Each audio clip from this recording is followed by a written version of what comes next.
I'll give everybody a minute to get in.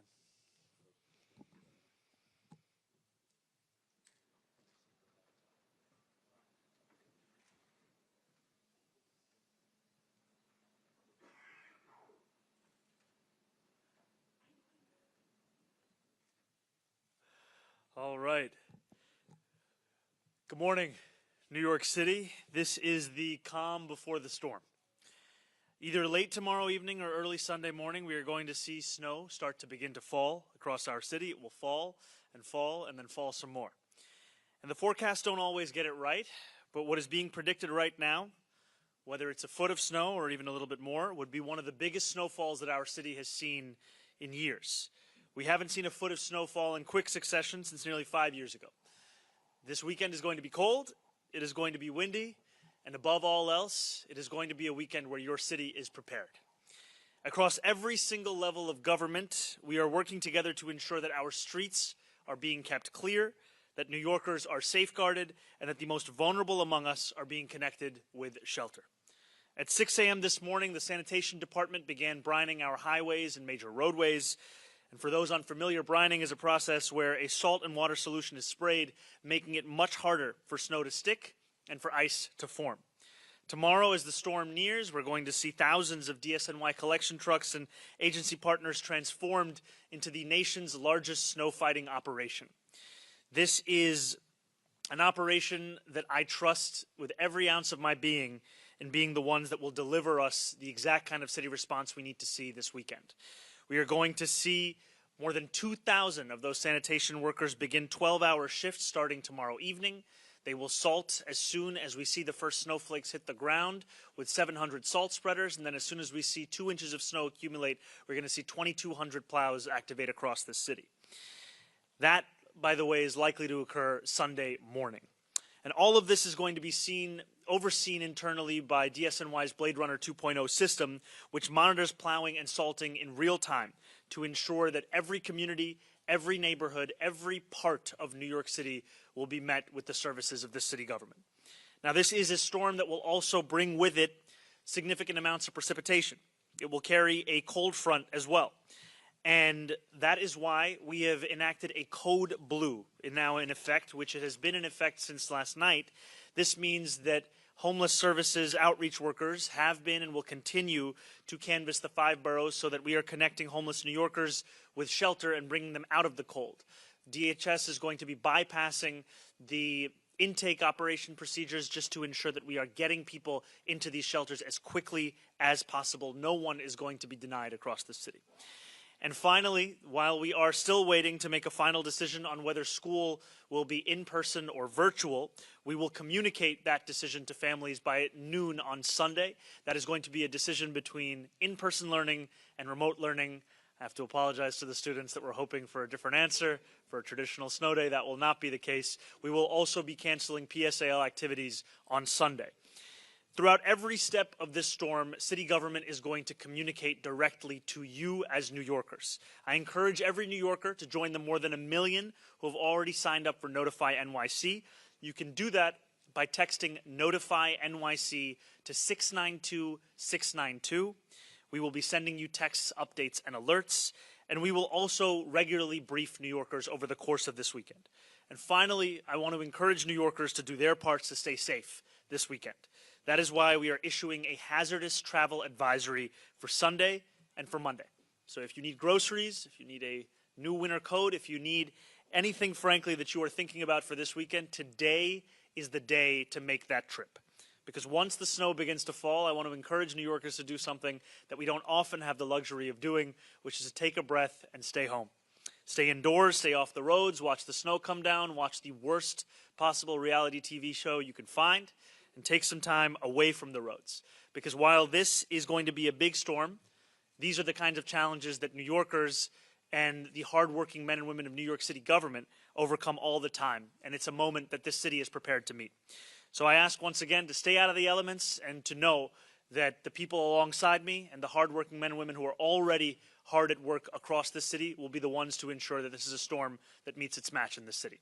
Thank you, and I'm now going to pass it over to our MTA CEO, Jano Lieber. Thank you, Mayor, and I know some of us who dread reality TV are glad to know there's also football if it comes to that. But thank you for your leadership. And I've been in touch with Governor Hochul this morning. She's declared a statewide state of emergency. Obviously, the principal impacts of this pending storm are likely to be downstate, but she asked me to underscore the MTA will be operational this weekend.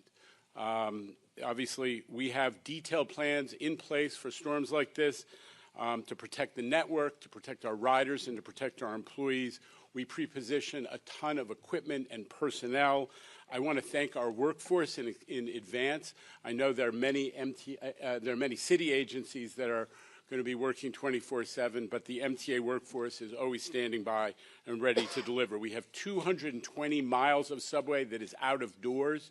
I won't specify the lines. New Yorkers know what they are. We'll be focused on making sure that those continue to be operational with our snow fighting trains, with the de-icing systems. We'll have tow trucks ready for wherever they are needed. And the same goes for the commuter railroads. So, but in any case, the bus network is ready to pick up the slack, as it always does in these situations. In these major storms, we have 35 snow fighting vehicles that can rapidly clear block streets, and all the buses will be fitted with trains. Articulated buses, those longer buses, will be taken out of service for safety reasons, but otherwise the entire bus fleet will be in action. Bridges and tunnels. We've got over 9,000 tons of roadway de-icer and over 100 pieces of equipment at the ready. The bottom line, New Yorkers, is this ain't our first rodeo at the MTA. We have handled big storms. New Yorkers have handled big storms, and we're ready to do this again this weekend. The mayor mentioned all the New York City apps and alerts to stay in touch with. We also have the same with the MTA. So pay attention to the MTA app, to the Train Time app, social media, digital screens in the stations. We'll have updated information. And we have an MTA service alert system, which can send you real-time personalized info. Get on the MTA website, sign up for that, so you'll know how your part of the MTA system is working as we go through this storm. Thank you, Mayor, and thank you, Governor, for your leadership as well. Thank you, and I'm now going to call up Chancellor Kamar Samuels. All right.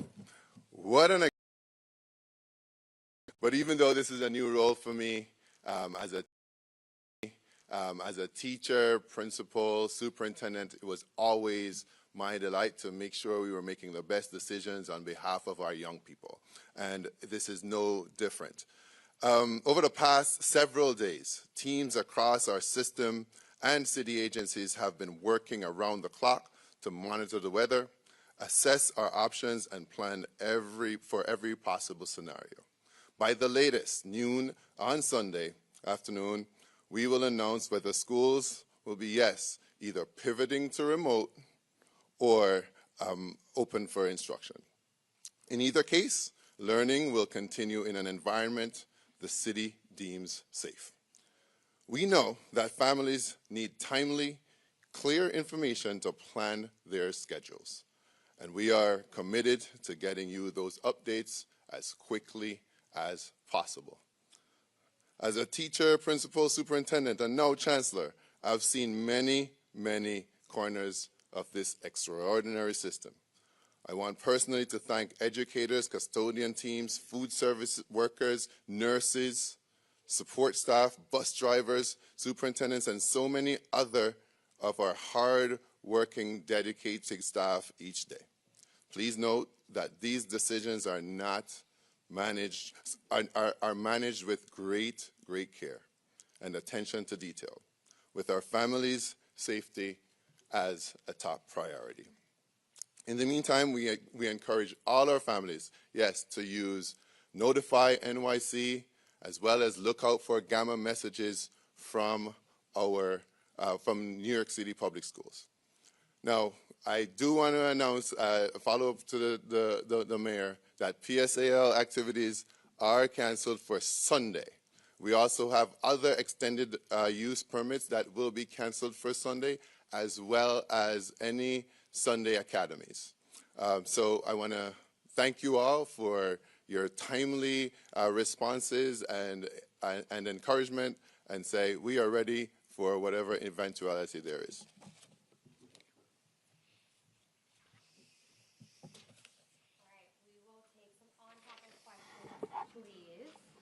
All right, we'll start with Katie. Go ahead. Oh, hi, Mayor Mamdani. Hey, how's it going, Katie? And for the Chancellor, the last time that schools went full remote, it was a disaster, for lack of a better term. I've spoken to parents and teachers. The only guidance they've received is bring your devices home and we'll let you know by noon Sunday what's going to happen. What have you and the city schools done to prepare both students, teachers, and administrators to ensure that Monday isn't a disaster for the successful remote schooling? I think the first thing is preparing in advance, and I think one of the issues that many students, teachers, and parents faced last time around was the inability for the system to handle the amount of people who were logging on all at once. And so I've been heartened by the work that our incredible Chancellor and all those of the DOE have done to stress test the system in advance. So yes, on Sunday by 12 p.m. we will let parents, teachers, and students know whether the day will be in person or remote, but we are preparing for the possibility of remote such that we do not repeat those mistakes of the past. Chancellor, if you want to add anything. Yeah. So I was a superintendent when the day you're talking about, that day will live in infamy. I will say that very clearly, I want to say very clearly, we have prepared in numerous ways for what might be a pivot to remote for next week. And we've stress tested the system both in person with students logging in, and as well we've had simulations. So we are prepared now, and we've increased the capacity to make sure that we can house as many students as possible on that day. So we now have the capacity of having 1 million students logging at the same time within 60 seconds. We now have that. And then secondly, we've also talked to parents and families about logging in early on Sunday so you can get prepared and used to the system, and then also having a staggered schedule on Monday to make absolutely sure that we are prepared and have the capacity. So I'm very, very confident after having worked with so many of our partners to make sure that this is going to be successful in the login process. When was the last time you did a test? The most recent test was in December. Question about the weather for both the mayor and maybe Commissioner Iskel can weigh in on this as well. What concerns you the most about this storm now that we've seen there is sleet, possibly freezing rain, icing, and extreme cold involved in it? What are you most worried about when it comes to this storm?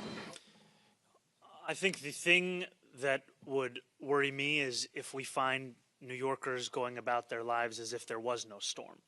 And we want to encourage everyone to stay home. We want to encourage everyone that if there's a trip you need to take, if there's a person you need to see, do that today, do that tomorrow. But on Sunday, that is a day that we encourage everyone to stay home. Now, we are preparing for a range of potential snowfall, right? We're seeing the estimates now around 8 to 9 inches, let's say at the very least. It climbs up to potentially about a foot, if not a little bit more. What heartens me, frankly, is that in the work and in the meetings that I've been having with the incredible leadership that we have here is the knowledge of what the hardworking men and women of city government are already doing. So I'll give you this example. Brining the highways and major roadways. That's not just critical in preparing for the storm, but also in ensuring that once the storm has passed, that we can return back to the city as it was. This is when we're talking about the salting of the streets, when we're talking about the snowplow. I mean, the city has procured 700 million pounds of salt in advance of this storm to be prepared for this. So I feel quite confident in the abilities of those around me and in those who work for this city. And frankly, I'm thankful for their work, because what we're talking about is work that began at 6 a.m. today. What we're talking about is work that's going to be 12-hour shifts. It's going to be round the clock from a number of different agencies. But Commissioner, I don't know if you want to add anything. Sure. Yeah, thank you, Mr. Mayor. You know, as the mayor was saying, I think a big concern is what people do with their time on Sunday. You know, it's not only important for their safety that they stay home, it also enables our sanitation workers and crews to do their work clearing roads. It's also really important that if there are emergency crews that need to move around the city, that they can do that easily. And then I think the other thing that we are keeping our eye on, and I say this to somebody who's, it's my job to really be concerned about everything. But we're keeping a very, very close eye on the forecast Sunday night to see how that develops. And we're still a little bit early out. But as the mayor said, it is really remarkable the amount of work that these city agencies do and these city workers going into an event like this days in advance.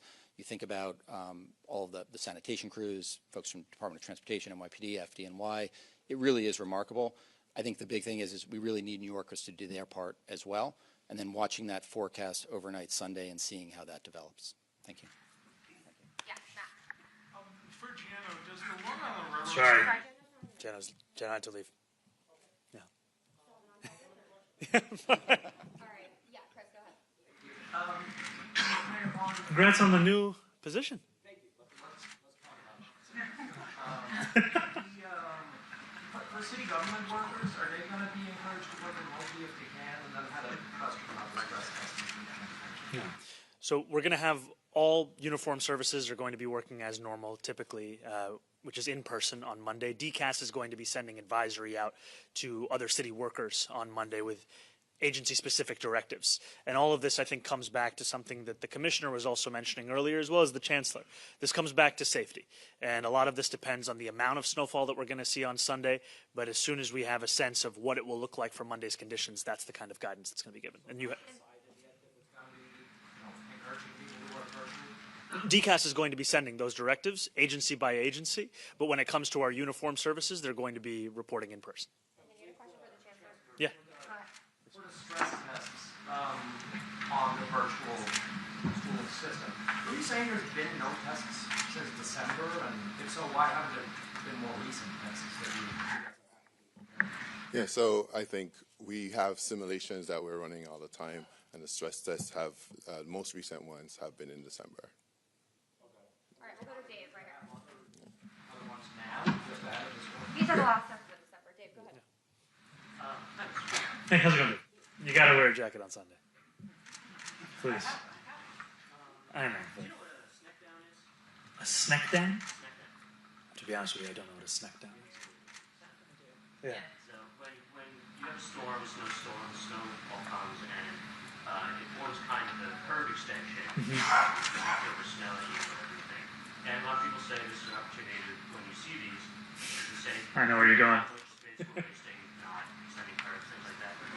And obviously there's a lot to do while snow's happening and before the snow happens. But once it's done, is it something you're going to maybe send people around, look at it and go, these are places where we can curve extensions, these are places where we can take back pieces of the street? Well, I think that this is something now for us to follow up on. I think we are always looking to meet the challenge of this moment and also looking to build out the city that we deserve in the medium and the long term. And I think that one part of your question is also about street safety. And I think that is a critical directive that we have for our DOT is how do we make our streets the envy of the world. And I look forward to any of the medium and long-term lessons we can learn from this weekend about street design beyond just the question of meeting the snows. Thank you. Hey, how's it going? No worries. As for yourself, where will you be on Sunday logistically? How will you be monitoring the storm and the city's response to it? So I'm going to spend a portion of Sunday out with city workers to make sure that we are getting a full sense of both what is being done, but also communicating directly to New Yorkers. And I think this is just another opportunity to say that, we are going to share this message, whether it's through the television channel that a New Yorker turns to, whether it's through the radio that they're listening to, but also we encourage everyone to sign up for Notify NYC. We have about, I think it's 1.3, 1.4 million New Yorkers who are currently signed up. We want to get that number up so everybody gets those updates. And then my job is to make clear that this is a city that's prepared and then to keep in close contact with not only the leaders that you've already heard from, but also my deputy mayor who is really not only running the entire operations, but is staying close at hand with any of the updates. Marcia, go ahead. Marcia. Mr. Mayor, I wonder if I could ask you a question. Historically, mayors have been judged by how they handle snow. And I wondered if you've looked at the mistakes made by some of your predecessors. You've seen any pitfalls you'd like to avoid and how it's going to affect how you handle this snowstorm and how you want to be judged by New Yorkers afterwards. I think one of the key directives that I've both given myself as well as the team around me is that we will over-communicate with New Yorkers. We are going to tell you at every instance when we have new information about the storm what it is. So initially, I'll give you an example. The forecast, it said it could be as little as 3 inches of snow. It said it could be as much as 16 inches. Now we're seeing that forecast start to narrow a little bit. Now we're seeing the minimum number closer to about 8 or 9 inches. We're seeing the maximum number still be a little over a foot. But we're going to get that message out there because I think that this is a time where we want to make sure that city workers have every ability they can to deliver on their job. And what makes it easier for them to do their job is the more New Yorkers that stay home. We want to make sure, just one more point, Marcia, I'll give you an example. We have our fire commissioner here. Right? One of the key points that was being shared with me and with other city workers is how do we make sure that we do not have ambulances that are being prevented from being able to access New Yorkers or access the streets? How do we make sure that we're not facing another situation where there are preventable outcomes taking place? So that's what is at the basis of our communication. That's why I'm also trying to be everywhere as I can to keep that in mind. The follow-up question I have is this. In the past, since I've covered snowstorms since the dinosaurs roamed the earth, there have been instances where ambulances couldn't get through, buses couldn't get through, streets were not plowed, so that some streets, like for example under de Blasio, some streets were plowed to the tar and then other places didn't get plowed at all. So do you have a plan to make sure that there's equal plowing in all 5 boroughs so that no community can say, you missed us? Yes. We absolutely do. And that's part of the conversation we were just having. New Yorkers can actually stay up to date. I think it's with Plow NYC, which is the public-facing information portal around the plowing patterns across the city. Internally, we have something called Blade Runner 2.0. And this is to ensure that no New Yorker is made to feel that depending on the zip code or their neighborhood, they're going to receive a different level of service. You're going to receive the same level of service across the city. And I think the other portion of this is we're talking about, with DSNY, the largest snow fighting operation in the entire country. We're talking about the transformation of collection trucks into ones that can both salt this city. We're talking about 700 of those trucks, and then we're talking about 2,200 plows. So all of this together, it's what gives me the confidence that we're going to see a city that will meet the moment, no matter if it's 8 inches of snow, 13 inches of snow. I will say that one thing that a number of New Yorkers have shared with me is we seem to have large snowstorms every 10 years. It was 96, it was 06, it was 16, it's 26. We're going to be ready. Yeah, right here, go ahead. Hey there, how are you? Hey, how's it going? Good, good. Just 2 questions. At what point do you declare a state of emergency because of the snow? Where are the markers for yourself and for the folks at the podium? Like, where is that point where you decide it's a state of emergency? And also, can you go into depth as to what the NYPD and what FDNY will also be doing at those times, and even like what 311 or 911 operations are going to be? So I can just tell you briefly, and then I'll pass it over to Deputy Mayor Kersen. Just in advance of this weekend, we also know that NYPD is going to be assisting with some of the traffic routing operations that we'll see across the city. Every single agency and department is going to be playing a role. You know, for example, DSNY is taking the lead on the snow plowing, but that doesn't mean that the Parks Department is not also going to be assisting in some of that work. I'm going to pass it over to DM Kersen for some of the additional remarks. Our emergency declarations largely allow for restricted traffic, so we'll be monitoring roadway conditions and then determining if those additional restrictions are necessary. We have those materials drafted and are ready to go if we start to see that those conditions warrant an emergency declaration. Kelly right here and then Timmy, go ahead. Hi, Mr. Mayor, over here. Hey, hi, Kelly. Good. I wanted to ask you, in response to Marcia's question, previous mayors have underestimated how much snow we've gotten, and that has left them a little flat-footed. Do you have a plan for, if we get more than 1 foot or significantly more, do you have, teams that will be ready to go on top of whatever you have going on right now? Yes, and I can tell you that right now we are preparing for every possible outcome. Right? Just because we might want to see 8 inches of snow does not mean we're not preparing for 16 inches of snow. And I think that's what gives me a real sense of confidence, is that these are the incredible men and women who are leading so much of the work across the city, so that no matter how much snow falls, it's a city that's ready. And I think the other part of this is just to explain, part of the reason why we're not making a determination until Sunday at 12 p.m. about whether school on Monday will be in person or remote is precisely because of the range in forecast. We take it very seriously when we call for a remote school day because we know that it has an impact on parents' lives. So we want to both be respectful of their lives and give them enough time to make the plans if necessary for a change on Monday. Yeah, we'll go to Timmy and then Liz. I had a question about the remote learning. Obviously, I can see the argument for not wanting to cancel school that creates the need for childcare for thousands. But if the kids are already at home, what is the benefit of forcing them to be on the laptop, requiring parents to oversee them and keeping them engaged as opposed to enjoying life's rare joy?